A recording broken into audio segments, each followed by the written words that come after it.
Hello, hockey friends and families around the world, and welcome to another episode of Our Kids Play Goalie. First one of these we've done in a while. I'm Lee Elias, joined by my co-hosts Mike Benelli and Christy Casciano Burns. And, we talk a lot about youth hockey on this show. So today, we thought it might be fun to do an episode from the source.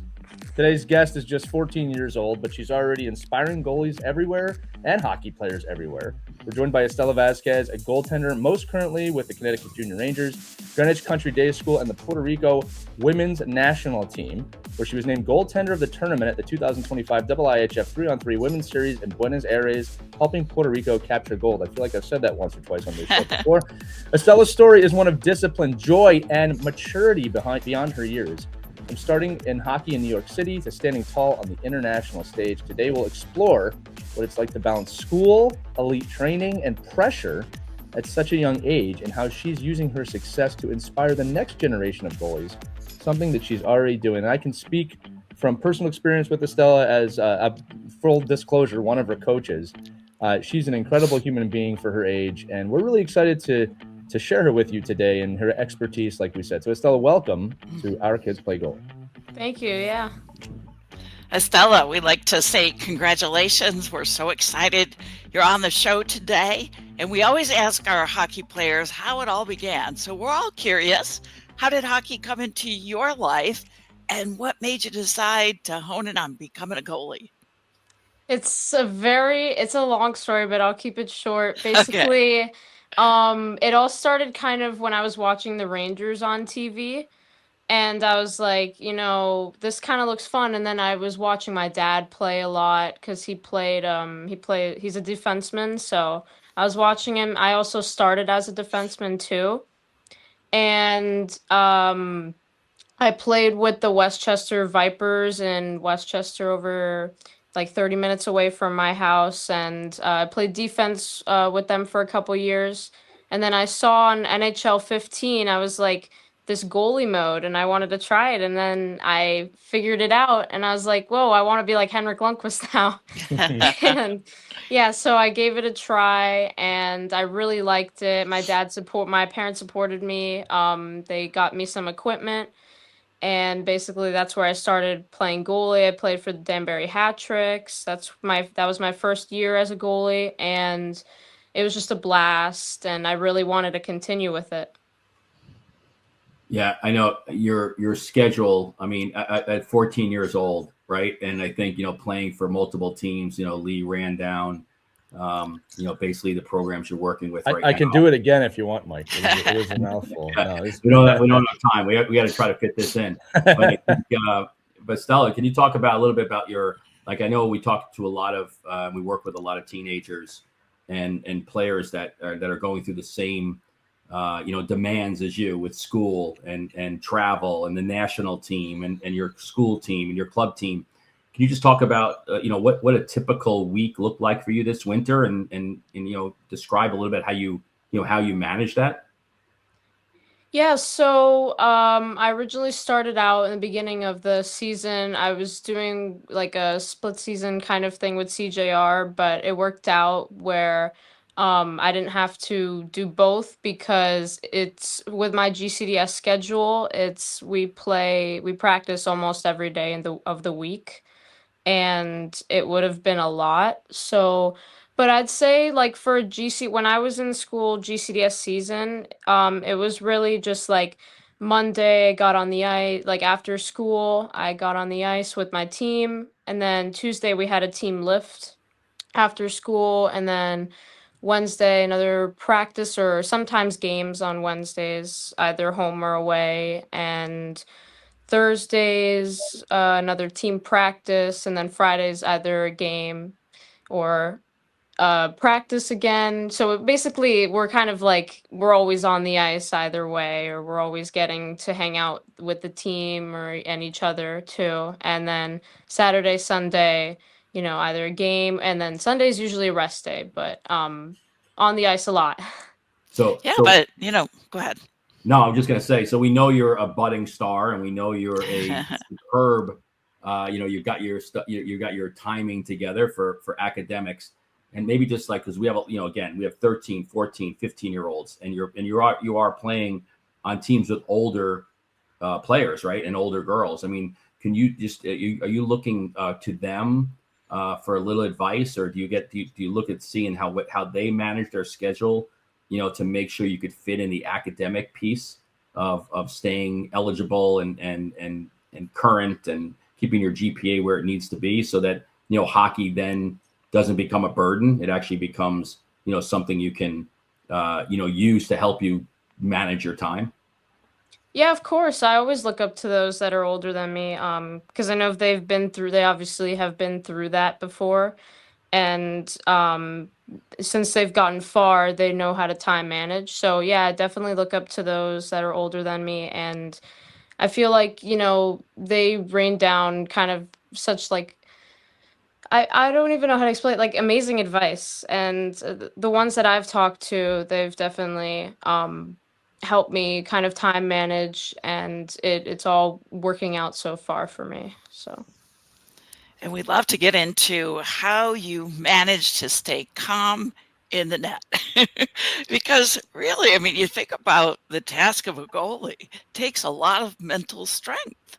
So do you have any tricks or any kind of advice you'd like to share for parents listening who are, becoming goalie parents for the first time? What would you like to share with them?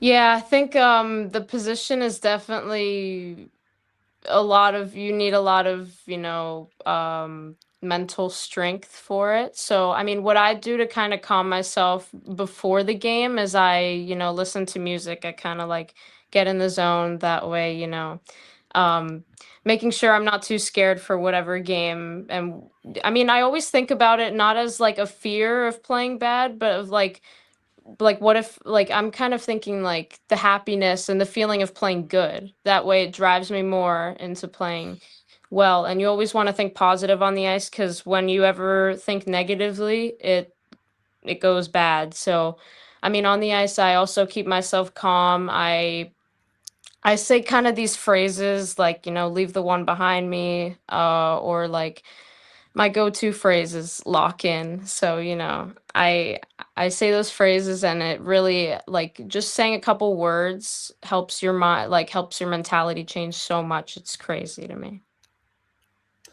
So I do want to talk about Argentina for a couple of minutes. And for the audience listening, I know you've heard some episodes from some of our players from Puerto Rico, but I want to set this up a little bit. So when we were preparing to create this IIHF team to go down there, when it comes to goaltending, we always say Puerto Rico is blessed with a lot of great goaltending, but that doesn't mean all the goaltenders are always available.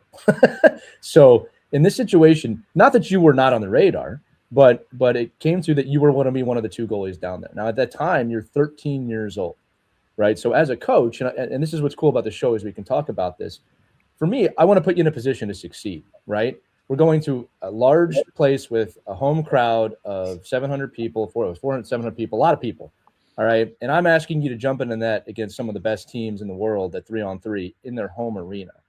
Not only did you execute on that, you ended up winning goalie of the tournament. I know when they announced that, it's not that like, it was a complete shock, but you never know how those things are going to go. And they said your name, and I remember we all went, wow, like, that's amazing. So I want to ask you a couple questions here, right? And I want to reiterate, this is the international stage. You are representing a nation of people. You have been involved with PR hockey for a long time. This is the highest level you'd ever played with in the program. How did you mentally, I know we talked about it, get yourself prepared for that before, during the tournament? And then when they said your name for the goalie of the tournament, I mean, what was that experience like for you? Yeah, so before the tournament, I knew that obviously I had a goalie partner because you had told me, and I was just excited to get the opportunity to play on the national team because, again, I've said this a couple times, like I never thought I'd get this far in the program that quickly. Mm-hmm. And so I was just preparing myself, just happy to be there. And during the tournament, I was like, we really have a chance at winning that. We always had a chance because you always go into everything with a winner mentality. That's how people win. But I looked at the teams and I looked at us and I had faith because our team, we were like during the practices, I was like, we're pretty good. So yeah. And yeah, during the tournament, it was just great. I was just thinking about, having the chance of winning and beating Argentina at their home, and that would have. I was thinking about that feeling, and I was like, oh my God, that feeling would be insane. And we did it in overtime, and I was like, oh, what's better than that? That was Right. crazy, yeah. Um, but yeah, and then after that game, when I got the award, I was in shock. I didn't think that I would actually get it because, I mean, despite my age, I just think like there was so much talent on the ice, and I was in shock. I was surprised, but it definitely I was so humble to get it, and I really appreciate the IHF, giving that award to me. It was great. Yeah, and I got to say this to the people listening here. I want you to imagine your 13-year-old kid like being asked to play on a national team, right? With grown adults. Like that is what the task was for Estela, okay? And again, one of the things about this show, Stella, that I should tell you is that, Mike says this all the time, like if I'm picking you, I'm playing you, right? Like I was not comfortable picking you and saying, "Hey, come sit on the bench for 5 games in Argentina." Like that was not the goal. Like we played you, we tried different things, we split you, both goalies, you and Kaylee. You played the incredibly pivotal semifinal to get us to the final. You played that entire game.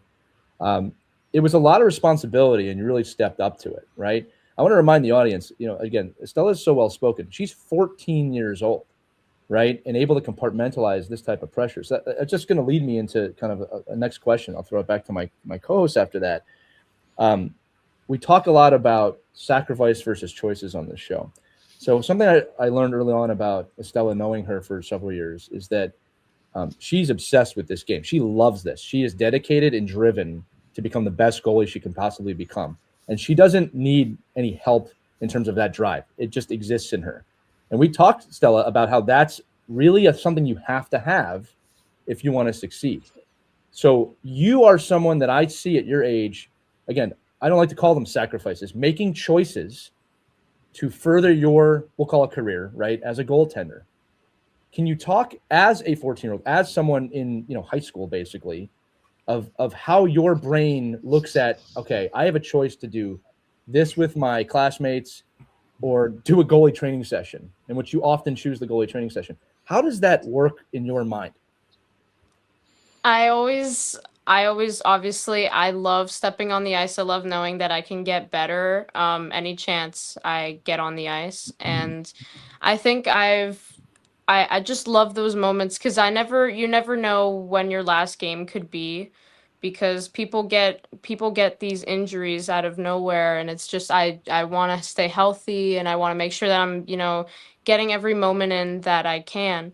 So I kind of think about in my like during in these decisions, like I want to grow as a player, I want to grow as an athlete, so I always choose the goalie clinics, and then those goalie coaches help me to grow for my game in game situations, and that's just how I feel about it. Yeah, speaking about goalie coaching and understanding that, that's such a crucial aspect, right, of your development. And I think the people that your parents and yourself have been, able to surround yourself with. Can you just talk a little bit about, like, what do you feel? And again, you don't have to throw any goalie coaches under the bus. Or you can if you want. Or you can if you want. You don't have to yell. You have 10 names. I've never worked as a goalie coach, by the way. So if what would you classify for yourself, like when you're looking and you're with your teammates and your goalie mates, what would you say to a parent right now if they were sitting down with you and said, well, what would you consider like a really great goalie coach for you? I think a goalie coach that can support you even if things have went bad in a game, and not say you suck. I think goalie coaches sometimes there's some harsh ones. I'm not throwing anyone under the bus, but there's some harsh ones out there. And I just feel like you can be harsh, but you could also support the athlete and make sure they're not there. It's a mental game too, and I've spoken about this a lot too. Like sport is 50% mental, mostly mental, and especially goalie, the position, like if one word gets thrown at you that is especially by an adult, it influences the athlete. And I feel like, just having a supporting goalie coach, one that can tell you, what you can improve on to help you in game situations, is one that will help you succeed and help you, achieve your goals in life. Do you think? Go ahead. I just want to add one thing to this, only because I think in the area we have a lot of really a great crop of goalie coaches available. And I think each coach, when you're seeking different aspects of the game, could bring a different aspect to their own coaching, right? Mm-hmm. When you're with these different groups and different goalie coaches and different systems, I mean, do you feel the pressure to change your game, or do you feel like a good goalie coach is just building on what you already like to do and what you're already good at? I think what you said after, I think goalie coaches kind of help me build on what I've been doing in the game. And I mean, some goalie coaches, they've helped me, like one goalie coach that I've worked with, he kind of helped me learn new skills and like kind of tweaked my game in certain, because obviously goal in the position, like there's a lot of angling involved and stuff, and a lot of, you got to stay square. So I think, some of the skills that I've learned have changed my game completely, and how I see different shots, ultimately led to more saves. And I think it's, they just change your perspective so much. And these goalie coaches are great now. They're crazy. Yeah. Well, let's also just talk about coaching for a second. Sorry, Chris, I want to stay on this for 1 second. Yeah, because one of my pet peeves as a coach, and Christy, Mike, you can join me in this. Estella, I already know where you're going to stand on this, is crappy practice planning, or they don't think about goaltenders at all, which boggles my mind. It is the most important position on the ice. Why you would not even think about that when you're creating your practice plans bothers me. So I'm going to ask you kind of a two-part question here. Like, one is in the practices, I like to talk to my goalies before practices and say, hey, does this work on the things you want to work on? Do you need to work on anything? Depending on the situation, obviously. If we have things we need to work on with the offense and defense, I'll tell you that too. That's one aspect of it. And the other aspect is in the games. And Mike, you brought this up too. I think part of developing a goaltender, which can be hard for coaches, is not to panic when things look bad. Like, I try and stay really in sync with you mentally and physically. This is all goalies, right? Okay, if the game's a little tough, that doesn't mean I should just pull you out of the net, right? Like, you got to go through this. You got to figure this out. Again, I don't want to put anybody in a position where it's going to be devastating, but like, if we're down 3 goals, no, stay in. You're going to have to feel this feeling at some point and push through that. So specifically from a coaching standpoint, Estella, can you talk to me about practices for head coaches, not just goalie coaches, and then the game situations of, like, if I'm struggling, I don't always want to be pulled out of the net. I got to go through that on my own. Yeah, I definitely think coaches should definitely, like you are, incorporate goalies into their practices, because if you don't incorporate goalies, they're never going to learn what to do with the team. They're not going to grow as a team player. And that's crucial to the game now, because goalies play the puck a lot more than they used to. And especially I play the puck a lot. And sometimes when coaches don't incorporate me into the practices, the players don't know where I would be passing to. So I think it's crucial. And in the game situations where, let's say you're down like 4 goals and you feel really bad, I feel like a goalie should stay in the net for that. They got to what you said, got to figure it out. And they will go through that moment multiple times in their life. And I know I've been through that moment a couple times, and it sucks in the moment, but just it helps you kind of grow mentally, because you're always preparing for the next. You always want to prepare, especially when you get a lot of shots in those instances. Like, you want to prepare for the next shot, and you're trying to put your mind, forward, not backwards. So yeah, I think it helps you grow definitely as an athlete to be down by that much.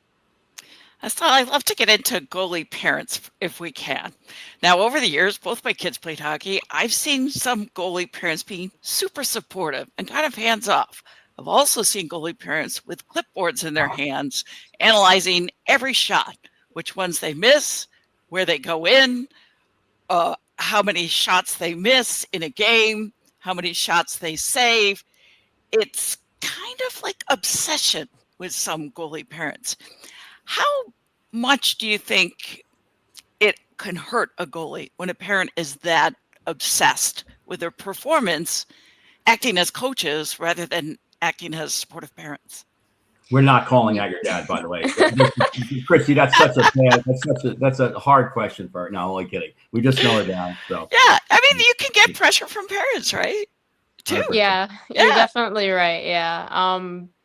I think some parents, obviously, like you said, they go pretty hard on their children, especially as goalies.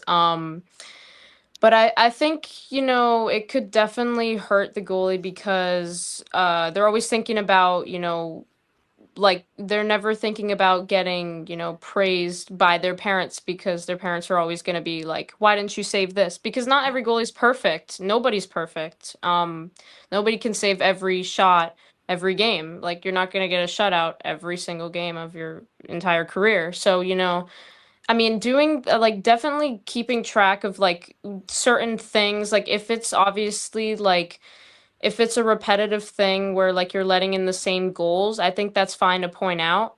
But if it's every goal and it's different things, I think it's easier to analyze that as the athlete more than the parent because you can kind of put your own, I mean, the athlete can kind of put their own, like mindset on it and they can kind of like see where like they messed up, where the parent, could kind of point out something where maybe the goalie wasn't, they weren't aware of it, but they maybe think that was the right choice in a way, or like it's kind of hard for the parents to like, know. I just want to add. Making it hard on you too, right? Oh, Lee, come on. I just want to. Well, I want to add two things. Number one is we. I mean, Estela, we wouldn't have you on here. Like we wouldn't normally have a 14-year-old on here without their dad or mom sitting next to them and contributing, in the interview. And I think, knowing your maturity level, and I think, personally knowing you and your family, and knowing that, your dad's not like on the, with the clipboard on the side of the ice, tracking every single moment of your life. I think it, and giving you the opportunity to make those mistakes and putting you in some pretty high profile positions. I mean, going off and playing for a national team, going off and playing for a prep school, going off and playing for like a top youth hockey program. Those are things I think parents need to evaluate and say, well, is my son or daughter, is my goaltender mature enough to even handle these situations, before they put you in there. So I think, I think kudos to, what your mom and dad have done to prepare you, as far as your maturity level and your preparedness. But I think, one of the things that Christy's saying too is, one of the aspects of that pressure and that expectation too comes from, how you deal with and how you work with your teammates. Can you just talk a little bit about, because I've seen it all the time, right? We see a game, the buzzer blows and the horn goes off and the game's over and everybody congregates to a player or and it often isn't like, the goalie, right? It's a lot of times it is, right? If there's a big win or a shutout, everybody's coming in front of your bench, but if the kid scores in the corner and the goalies are the last ones that, hey, I'm down here. Remember me? Like I made a couple of saves early, that helped us win. Can you talk about how important it is for a goaltender, especially in your age, to have the support of your teammates and feeling like, your teammates have your back as well? Yeah, I mean, it's so important because I've definitely been in situations where I kind of feel like I'm alone and and I'm spaced out between my teammates. And I feel like it's, it doesn't help with the sport because obviously the sport is a team sport. You're supposed to be, you have your teammates back, they have your back. And also it's a trust too, because these girls, guys, whoever you're playing with, they're helping you succeed too because they have your back as defensemen, whether it's, in the slot, or they have your back as forwards, whether, getting the puck out of the zone, so it's definitely a trust thing too. I feel like goalies and their teammates they should have close bonds, and it could also help with, relationships too. Like you grow, you get friends from the sport. realistically, and and teamwork, and I think all those main points are important to grow as an athlete too. Right. And also an important element is confidence. Confidence is everything, right? As a goalie. Let's talk a bit about that. What helps you build your confidence in the net? Confidence for me, I think well, it's also starting, just before I get on the ice, like with all the music that boosts my confidence, because and also warming up, because I have a certain warm up too that I do, that I like to do every game. And some games it doesn't work out because we get there late. But I still try to incorporate some aspect of my warm up to, boost my confidence, because I feel like repetition of that warm up helps me, I feel like I'm in the zone, and that's what makes me play well. So, and that preparedness is what, I feel every time I do that. So then that translates onto the ice when I feel confident from those warm-ups and I feel ready for the game. I try to get, my energy up, and every time I see a shot, I get excited, make the next one, and that's what really drives confidence level up for me. I just love your attitude, Stella. It's great. So impressive. One of the things, I noticed early on about you, and I've probably known you since you were, 11, 12 years old now, which seems like years ago. I mean, it was. But what I recognized in you immediately, and I'm not just talking as a coach, I'm just talking as a hockey person, was you had a dream. You had a dream, and it was pretty obvious. And I remember I could relate to that, because when I was your age, I knew exactly what I wanted to do, right? That's on you if you want to be open about like your dreams and your goals and things like that. But I do want you to talk about the power of having a goal, having a dream, and how that drives you day to day. Because I think a lot of parents and kids, and we got to kind of look at this both ways. A lot of parents want their kids to have dreams, right? There's nothing wrong with having dreams. And a lot of kids want to have dreams. A lot of kids also don't have dreams. And that's okay. It's okay to not know what you want to be when you're 14, right? But I do want you to talk about the power of like, I know what I want, and I'm going to work to get that. And how has that made it easy? Has it made it hard? You see where I'm going with this?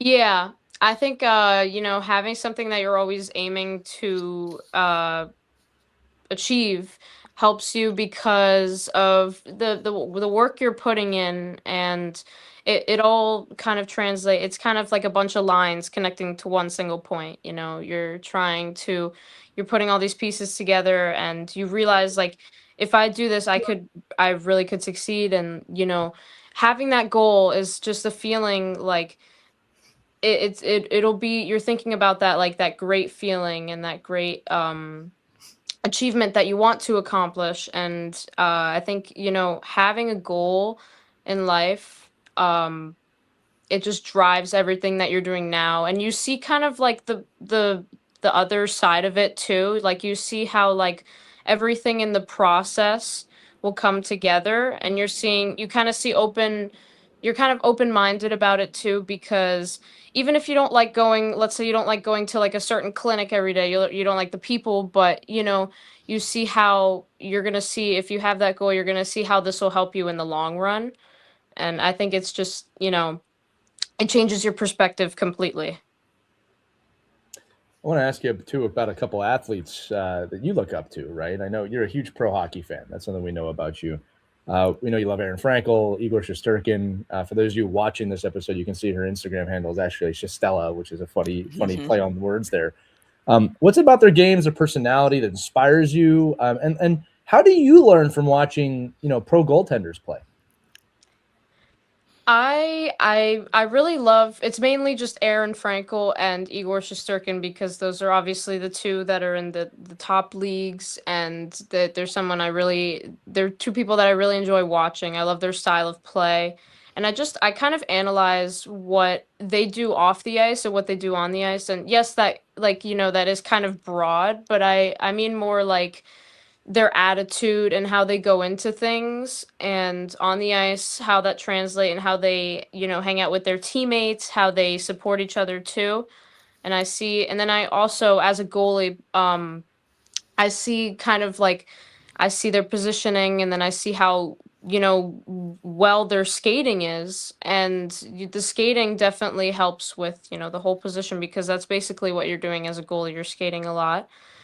And I just try to analyze every kind of single thing they're doing, every decision they're making, and how they're not hesitant to make those decisions, that they're very active, they're not passive. So I feel like, it improves my game watching them too. And I kind of try to, I know I'm not trying to be like Igor, not trying to be like Aaron Franco, I'm trying to be myself, obviously. But, I think using their, not advice that they've given me, but using what they're doing on the ice right now, using that is kind of helping me improve on what I can do in those situations. So I think, watching them, being able to watch them too is it's a pleasure. Yeah.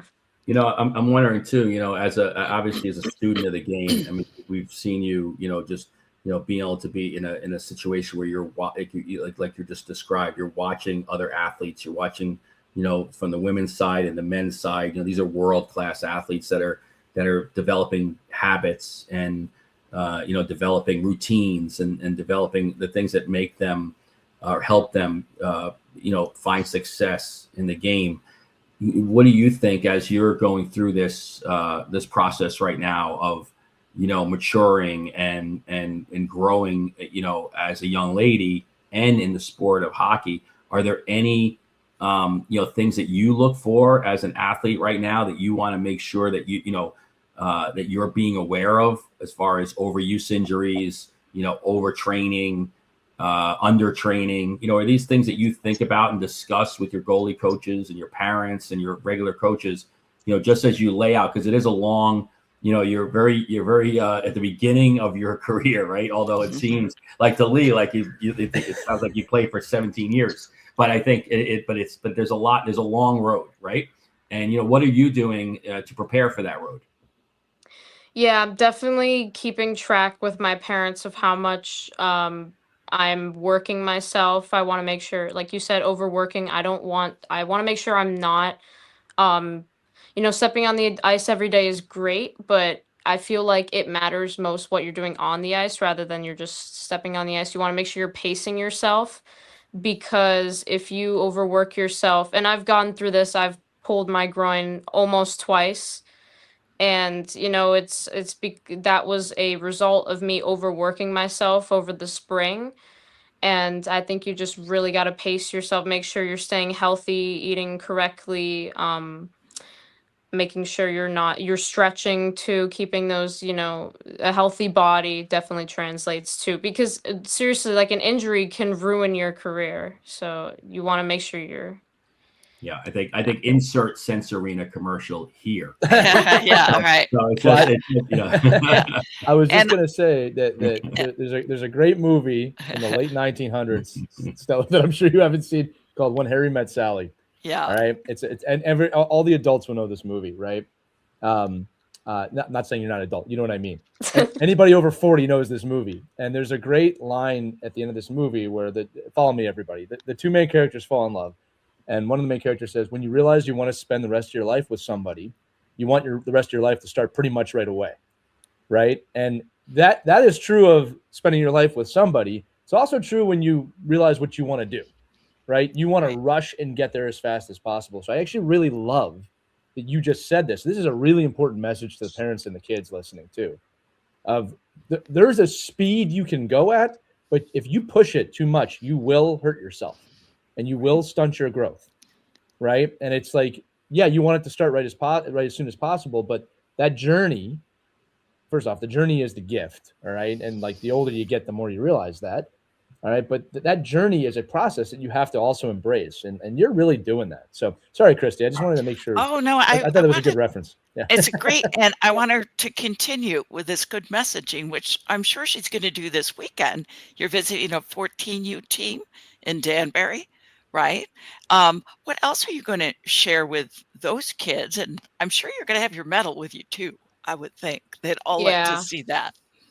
Yeah, I think, hanging out with them is also great, because I kind of since I've been on the national team, some of them ask about the experience, and they ask about, how did you stay so, composed and confident. And I just feel like sharing that experience definitely helps them because they want to get far into the program as well.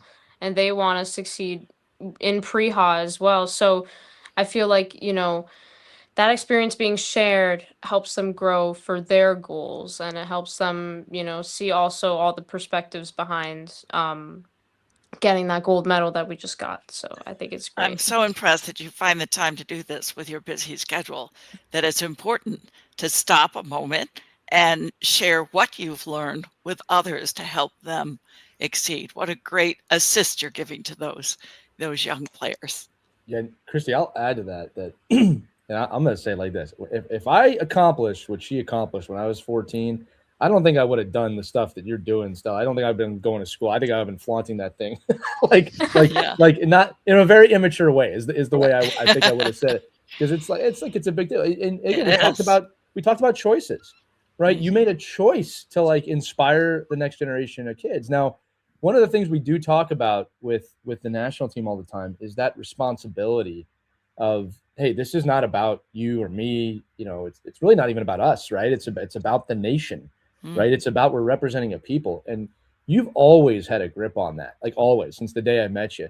Where does that come from, right? Can you talk a little bit about, where your pride for representing Puerto Rico comes from, and then also like how you really take that on, this.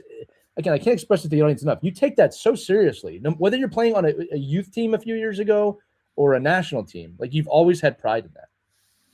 Yeah, I think mainly for me, representing is amazing, but I think also the players that I've played with, they've definitely helped me represent it even more, and they've make me feel seriously like I've never felt more like family with a team other than, Puerto Rico. And I think representing the jersey, it's not everyone says this, but I think it's really key to think about this. The logo on the front is so much more important than the name on the back. And I 100% agree, because you're representing all these people, and you're representing a nation. And it's amazing to feel too. Like the feeling, it's unbearable. Like you seriously, you're representing all these people, and you feel it's an amazing feeling, especially after winning that gold medal. Like you accomplished so much for this team, and you don't know,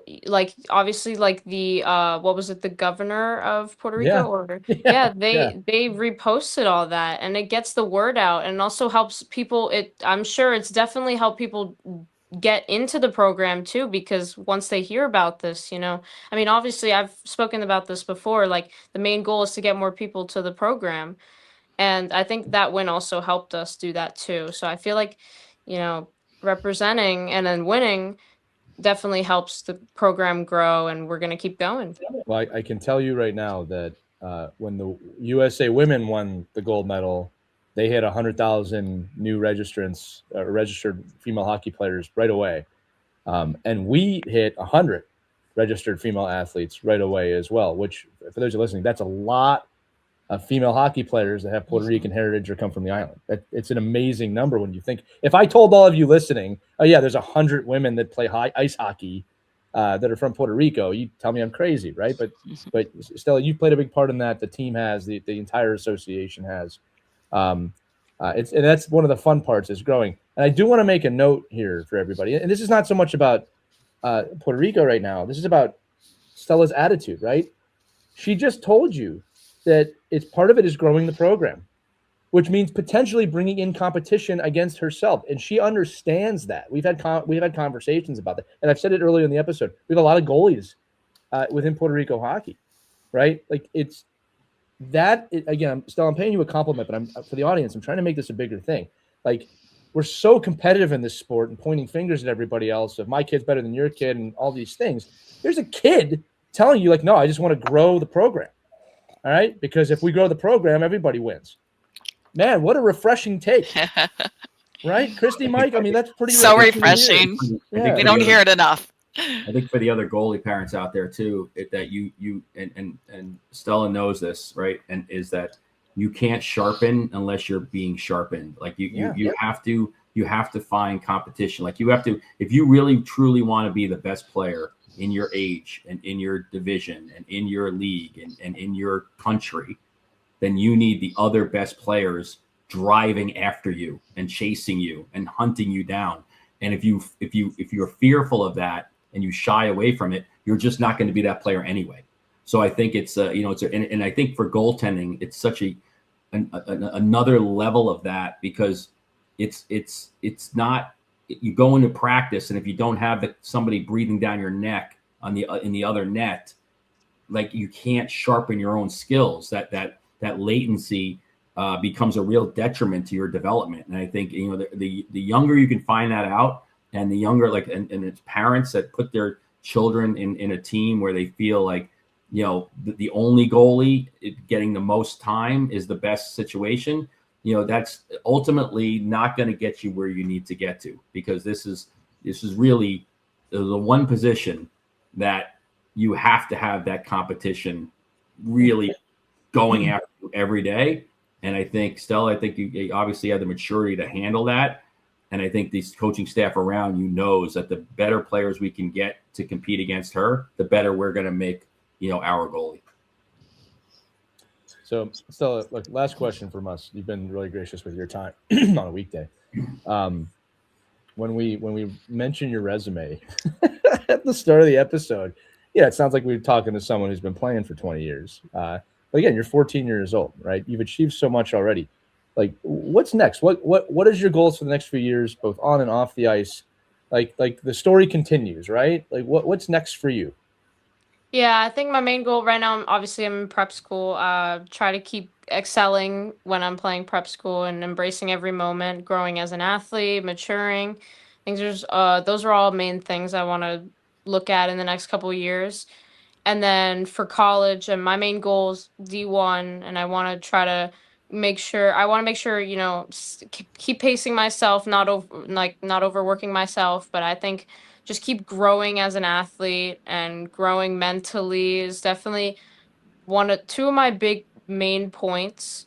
And obviously getting into a very competitive organization is going to help me grow as well. So I think, and then obviously I want to be able to represent, honestly, I want to go to the PWHL too. And you're going to see this too, but PR and the Olympics, that will be, if that happens, that'll be amazing. And I want to make sure that I, am ready for that moment, because I know college will definitely prepare me for that too.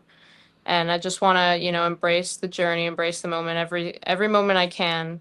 But I know it's going to be great. Well, I love it, Stella. I mean, Yeah. I love that you're not afraid to say what you want and that you're willing to try it. You also said in this episode that nothing's guaranteed. I'm going to gush. It's incredible maturity for someone of your age. Mm-hmm. And again, for the parents listening, whether your kids sounds like this or not is okay. I always like to say that at the end of the episode, right? Like, everyone grows at their own rate. I think it's really important to hear that. But Estella, you really are just a wonderful kid, period, aside from the hockey. And I want to thank you for coming on today. But I also want to ask Mike and Christy if you have any final thoughts before I close this up. Thank you so much for sharing your journey with us, because it's so inspiring and you're so cool. Thank you. Thank you. She's never said that about me ever. So No. just so you know. Thank you. And I still don't know why nobody stopped by the office with the gold medal, but that's okay. Mike, it's right there. I got it right there hanging behind me. All right. You can always Nice. visit my office. Nice. She's closer to me. She's closer to me. That's right. Okay. All right. That's an effort thing for you, Mike. We'll talk about that. Stella, thanks so much for being here today, kid. And Thank we you. appreciate Yeah. you being on. Thank All you right, so much. No, thank you. That's going to do it for this edition of Our Kid Plays Goalie, technically here today. Remember, if you have any questions or thoughts or things you want to discuss, email us at team@ourkidsplayhockey.com. And remember, with every episode in the description, you can pick any one. There's a link that you can click on. You can actually text us with your name, where you're from. We can't text you back with any information you want. Thoughts, questions, all of it. We love hearing from you as an audience. But for Estela Vazquez, Christy Casciano Burns, Mike Benelli, I'm Lee Elias. Practice that every once in a while. We'll see you on the next Our Kids Play Goalie. Take care, everybody. We hope you enjoyed this edition of Our Kids Play Hockey. Make sure to like and subscribe right now if you found value wherever you're listening, whether it's a podcast network, a social media network, or our website, ourkidsplayhockey.com. Also, make sure to check out our children's book, When Hockey Stops, at whenhockeystops.com. It's a book that helps children deal with adversity in the game and in life. We're very proud of it. But thanks so much for listening to this edition of Our Kids Play Hockey, and we'll see you on the next episode.